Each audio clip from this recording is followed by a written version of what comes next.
Hello everyone, welcome to pharmacy ITs. यहाँ हम पढ़ते हैं फार्मेसी को एक आसान तरीके से। इस वीडियो लेक्चर में हम कार्बोहाइड्रेट मेटाबॉलिज्म का अगला पार्ट यानी क्रेब्स साइकिल पढ़ने वाले हैं। अगर आप फार्मेसी के स्टूडेंट हैं तो ये मेरा चैनल सब्सक्राइब कर लीजिए। यहाँ आपको फ्री वीडियो लेक्चर्स और नोट्स मिलते रहेंगे। तो चलिए स्टार्ट करते हैं। कार्बोहाइड्रेट का अगला topic citric acid cycle. Citric acid cycle का एक और नाम है Krebs cycle. Citric acid cycle को डिस्कवर किया था हेंस क्रेब ने। इसी के बेस पर इस साइकिल का एक और नाम रखा है क्रेब साइकिल। तो सिट्रिक एसिड साइकिल को हम क्रेब साइकिल भी कहते हैं because it was discovered by Hans Krebs. Citric acid cycle एक एरोबिक प्रोसेस है। क्रेब साइकिल एक एरोबिक प्रोसेस है, मतलब ये ऑक्सीजन टेकिंग ऑर्गेनिजम्स में ही होगा। एरोबिक प्रोसेस है जो कि माइटोकॉन्ड्रिया के मैट्रिक्स में होता है।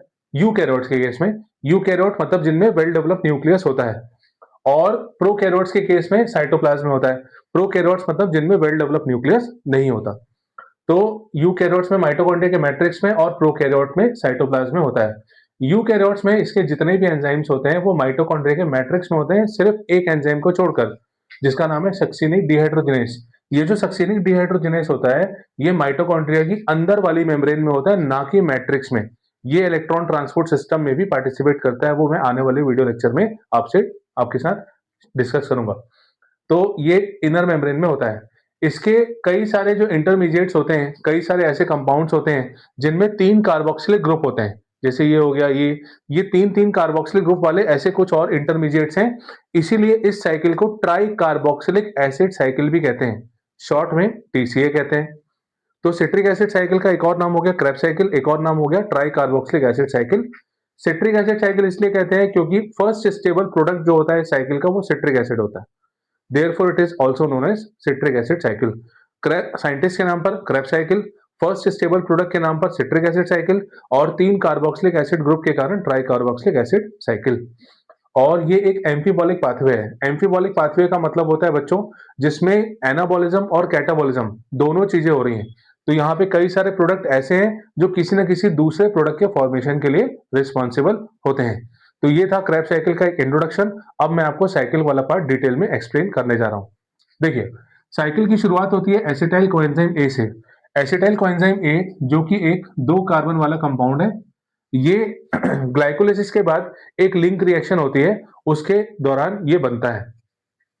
एसिटाइल कोएंजाइम में ये पहला कंपाउंड है इसका, ये इससे रिएक्ट करके ये बनाता है।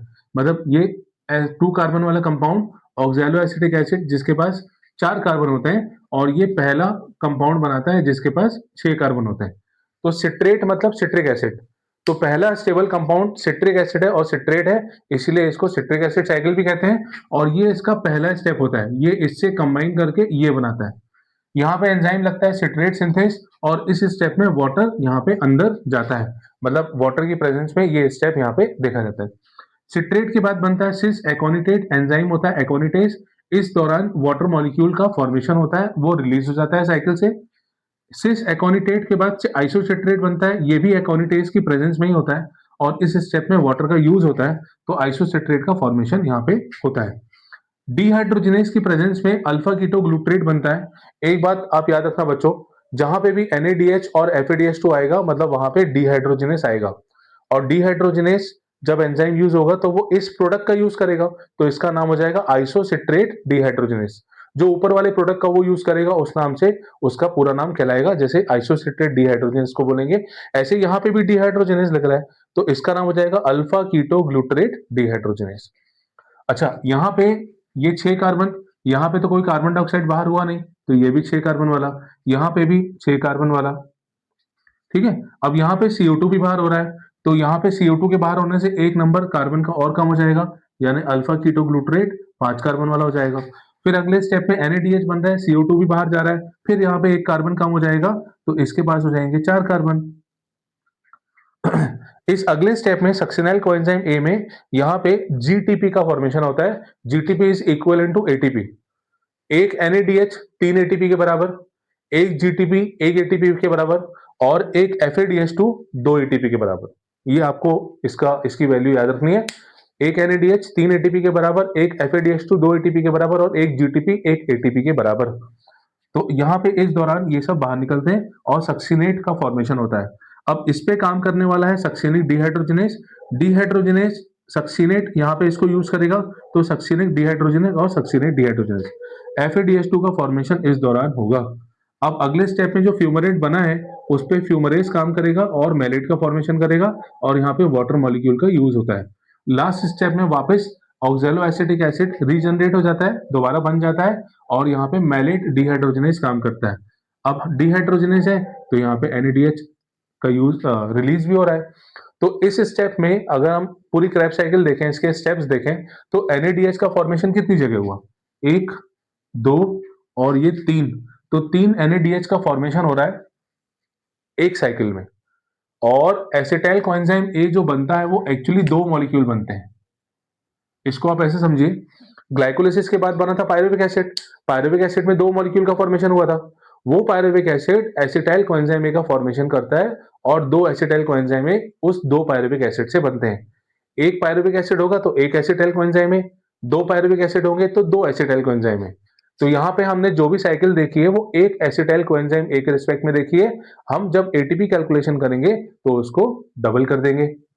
तो ये है साइकिल वाला पार्ट। उसमें एंजाइम्स जो हैं, एंजाइम्स का आपको ध्यान रखना है, और कितने ATP का फॉर्मेशन होता है ये अब अपन कैलकुलेट करने वाले हैं।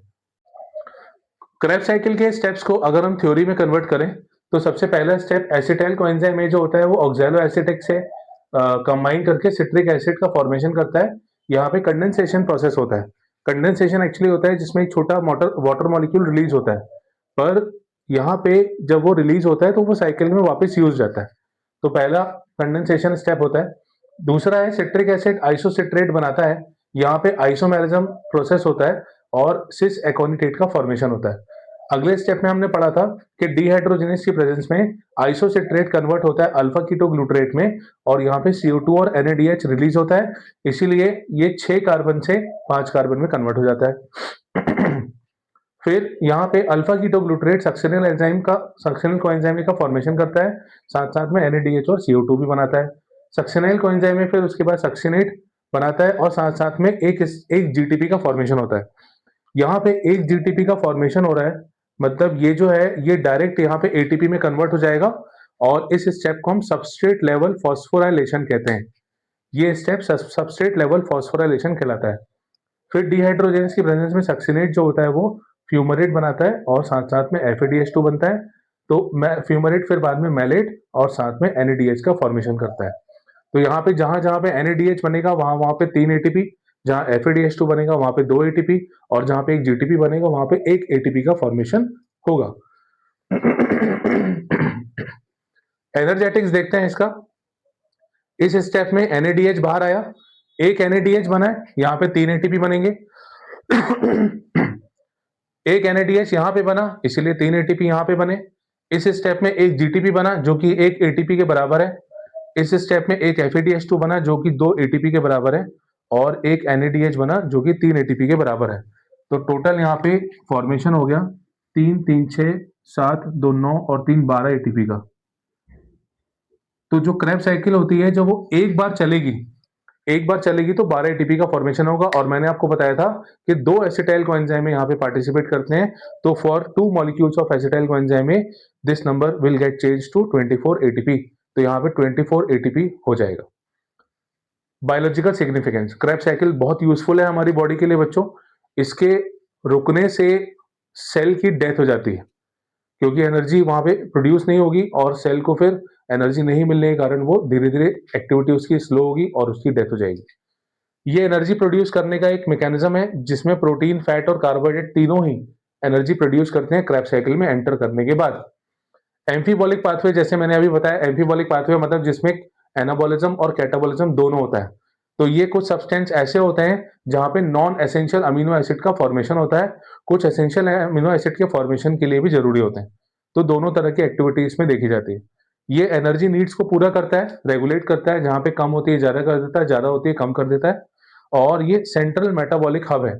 सेंट्रल मेटाबॉलिक हब का मतलब चाहे सब्सटेंस कोई भी हो, फैट हो, प्रोटीन हो, कार्बोहाइड्रेट हो, उसको ब्रेक होके क्रैब साइकिल में तो एंटर करना ही पड़ेगा।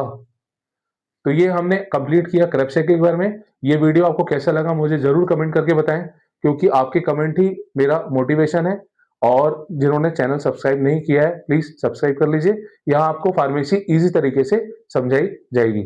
Thank you.